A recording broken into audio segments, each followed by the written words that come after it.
আমরা এখানে মেহেন্দিগঞ্জের একটা পুরান রাজবাড়িতে আসছি।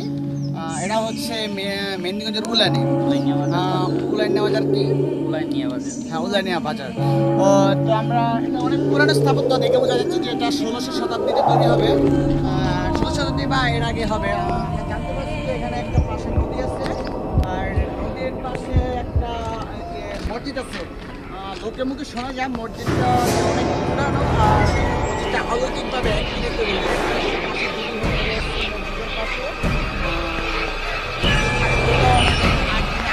অলৌকিকভাবে তৈরি হয়েছে।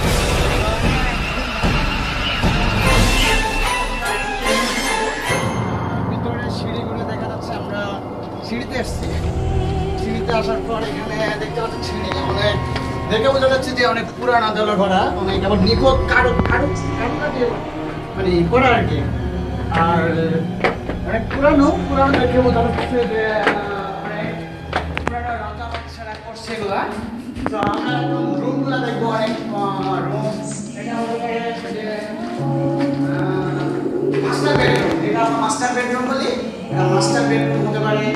আর এখানে একটা গুপ্ত দরজা আছে, গুপ্ত দরজা তখন এখানে দেখতে পাচ্ছি গুপ্ত দরজা না, এটা আসলে সিঁড়ি। সিঁড়ি দিয়ে নামার সিঁড়ি। সিঁড়িটা দেখে আমার একদম ভয় লাগতেছে, কি করবো বন্ধ হয়ে যাবে, জাস্ট ভূতের বাড়ি বলতে পারি। তারপর আমরা এদিকে যাবো, এখানে একটা রুম আছে। রুম বলতে আমরা দেখতে পাচ্ছি যে প্রত্যেকটা রুমের সাথে সাথে কিন্তু সিঁড়ি আছে। আর সিঁড়িগুলো অত্যন্ত মানে অনেক সুন্দর, সিঁড়িগুলো অনেক সুন্দর। সিঁড়ি দিয়ে মানে অনেক উঁচা উঁচা সিঁড়িগুলো, আমার সিঁড়িগুলো কিন্তু এমনভাবে তৈরি করছে যাতে একসাথে একজন নামতে পারবে, অনেকে কিন্তু নামতে পারবে না। আর এগুলা মানে ধাপগুলো অনেকে এগুলা দিচ্ছে যে, আর কোনো ইয়ে নাই যে সিঁড়িতে যে ল্যান্ডিং থাকে, সিঁড়িতে যে ল্যান্ডিং থাকে, আমরা ইঞ্জিনিয়ারের পাশে দেখি যে ল্যান্ডিং, এখানে কিন্তু ল্যান্ডিংয়ের কোনো ব্যবস্থা নেই, ডাইরেক্ট সিঁড়ি। এবং সিঁড়িগুলো উঠতে কিন্তু অনেক কষ্টসাধ্য, কিন্তু আমাদের যেহেতু আমরা অত কষ্ট ফিল করছি না, তবুও আমাদের অনেক বড় যখন হবে সিঁড়িগুলো কিন্তু ওটা অনেক কষ্টসাধ্য হবে। তো আমরা আমাদের হাতে নিচে চলে আসছি। এখানে এই পাশে একটা রুম আছে, হ্যাঁ এই পাশে একটা রুম আছে। আর এই পাশে এখানে বের হওয়ার এক্সিট ডোর আছে, ডোর দিয়ে বের হবে। আর এখানে অনেক সেলফ ছিল, সেলফগুলো আমার ভেঙে গেছে। আর এখানে ছিল আসলে দেখতে পাচ্ছি অনেকগুলো জানালা দেখতে পাচ্ছি, যে অনেক কাঠের তালো জন্য অনেক জানালা দেখতে পাচ্ছি।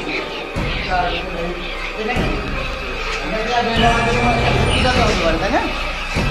হ্যাঁ গুপ্ত দরজা, এখান দিয়ে মানে পালানোর জন্য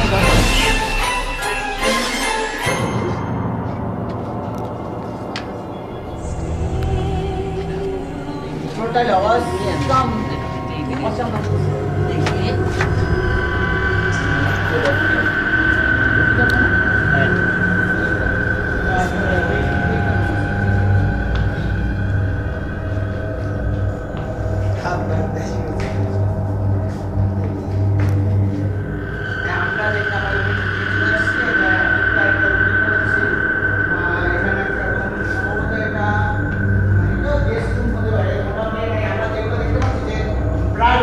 গেস্ট রুমের মতো, যে আলাদা কোনো রুম ওইরকম কোনো করা নেই, আমরা গেস্ট রুমের মধ্যে সব দেখতে পাচ্ছি। তারপরে প্রতিটি রুমের পাশে কিন্তু গুপ্ত দরজা আছে, এখান দিয়ে বের হওয়ার জন্য গুপ্ত দরজা আছে। এখানে একটা এখানে একটা দরজা আছে, দরজা নাকি হ্যাঁ এটা দরজা ছিল, কিন্তু এখন ওরা ইয়া করে দিচ্ছে যে ইট লাগা এটা ফিল আপ করে দিচ্ছে। তারপর আমরা রাজবাড়ি বাড়ি হচ্ছে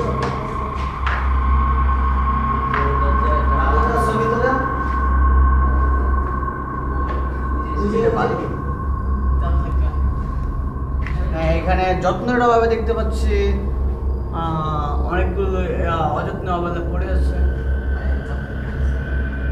There is no caretaker.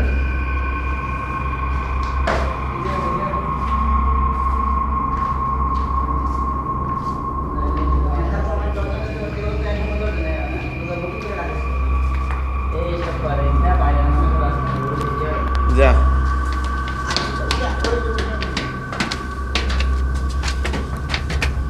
আমি হঠাৎ করে দেখে দেখি এই জায়গা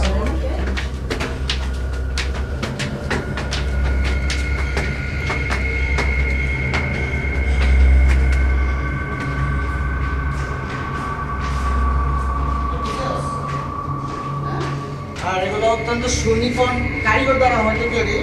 আর এগুলো আসলে আমাদের যে বর্তমান সভ্যতার ইঞ্জিনিয়ার যারা আছে তাদের জন্য অনেক শিক্ষণীয় আছে এগুলো থেকে। তারপরে আমরা বাইরে চলে আসছি, বাইরে থেকে রাজবাড়িতে আসলে অনেক সুন্দর জায়গা। এই সেই রাজবাড়ি মানে মনে হয় অনেক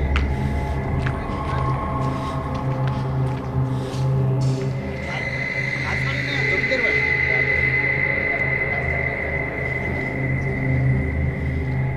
হ্যাঁ, যে রাজবাড়িটা বাইরে থেকে অনেক সুন্দর লাগতেছে। আমরা বাইরে থেকে দেখতেছি, এখন ভিতরে ছিলাম। তারপরে এরা চারপাশে পরিবেশ চমৎকার। এদিকে একটা আছে, এটা কি খানা, বালামখানা না কি বলে?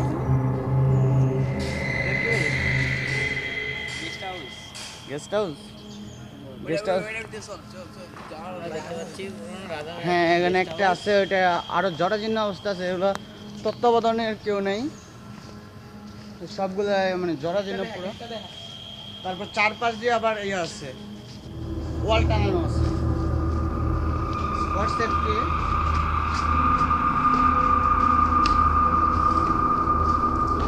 হ্যাঁ, এটা অনেক পুরনো, এটা হয়তো বা কোনো উপাসনালয় হতে পারে।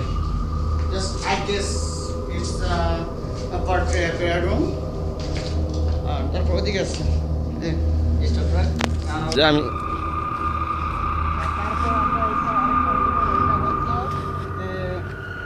আমাদের যিনি মহাশয় ছিলেন, উনি হয়তো এখানে যে আমোদ ফুর্তি করতেন, বার আমরা যেটা বার বলি, ওইটা হচ্ছে আমোদ ফুর্তি করে।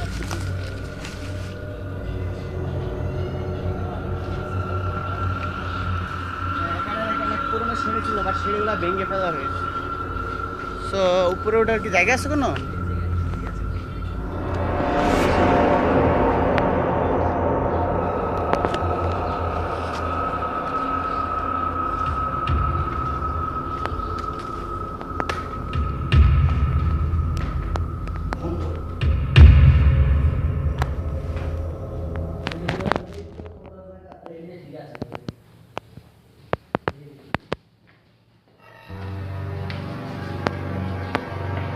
উপরে ওটা কি সিঁড়ি আছে?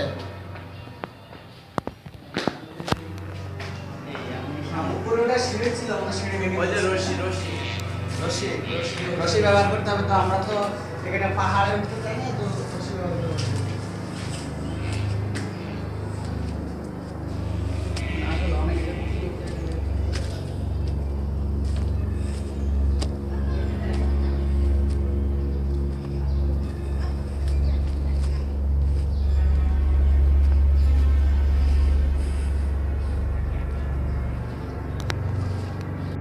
হ্যাঁ, রাজবাড়ি পরে আমরা এখানে কবরস্থানে আসছি। এখানে অনেক পুরান কবর দেখতে পাচ্ছি। তারপরে অনেক মানে পুরান আদলে ঘর আমরা দেখতে পাচ্ছি যে অনেক দেখছে পুরানি।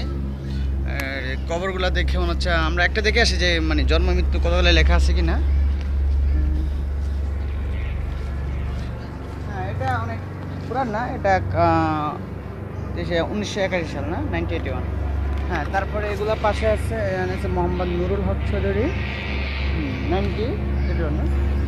হ্যাঁ, এগুলো পুরানো কবর, ওইগুলো যে পাশে আছে রাবি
তো মানে পাথরগুলো আমি কোথাও দেখছি কিনা মনে হয় না, অনেক মানে কারুকাজ সম্পন্ন এবং অনেক স্ট্রং।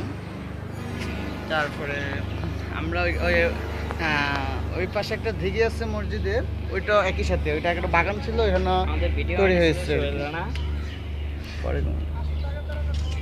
ওই রাজবাড়ির কবরস্থানে কবরগুলো দেখে মানে অনেক পুরানো স্থাপনা দেখে মনে হচ্ছে। এখানে অনেক বিগ কবর আছে, ঠিক আমরা জানি না যে কোনটা কার কবর বা কি। আর হ্যাঁ দেখতে পাচ্ছি তবে অনেক পুরনো, এটা দেখতে পাচ্ছি যে ওইগুলো কংক্রিটের পাথর অনুযায়ী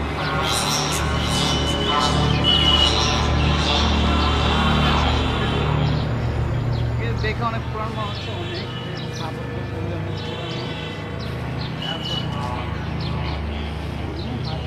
চৌধুরানী, হ্যাঁ উনি চৌধুরানীর অবশ্যই রাজবাড়ির কেউ হতে পারে, রাজবাড়ির বংশধর কেউ হতে পারে। তারপরে আজ থেকে 200 বছর আগে, এখন তো 1300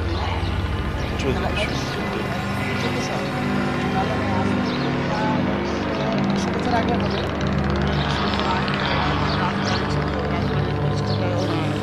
রাজ্য শাসন, একটা শাসন করতেন। তারপর 1944, এটা হয়তো যে ব্রিটিশ আমলেরই, ব্রিটিশ আমলের এখানে কোনো নেল প্লেট লেখা নেই। তারপর মুকুট ছবি বুধবারে তিনি মারা গেছেন। উনিও প্রায় 100 বছর, 100 না 50 থেকে 60 বছর আগে, সেই ব্রিটিশ আমলে। তার এটা হচ্ছে সে ঐতিহ্যবাহী রাজবাড়ির দিঘিটা। লোকমুখে কথিত হচ্ছে যে এটা আশ্চর্যজনকভাবে এটা এক রাতে তৈরি হয়েছে। তারপরে হ্যাঁ দিঘিটা দেখা যাচ্ছে অনেক বড়, লং, অনেক মানে এখন আরো ছোট হয়ে গেছে যেহেতু জনবসতি গড়ে এসছে। মানে আগে আরো বড় ছিল, এখন ধীরে ধীরে এটা জনবসতির কারণে ছোট হয়ে গেছে। I guess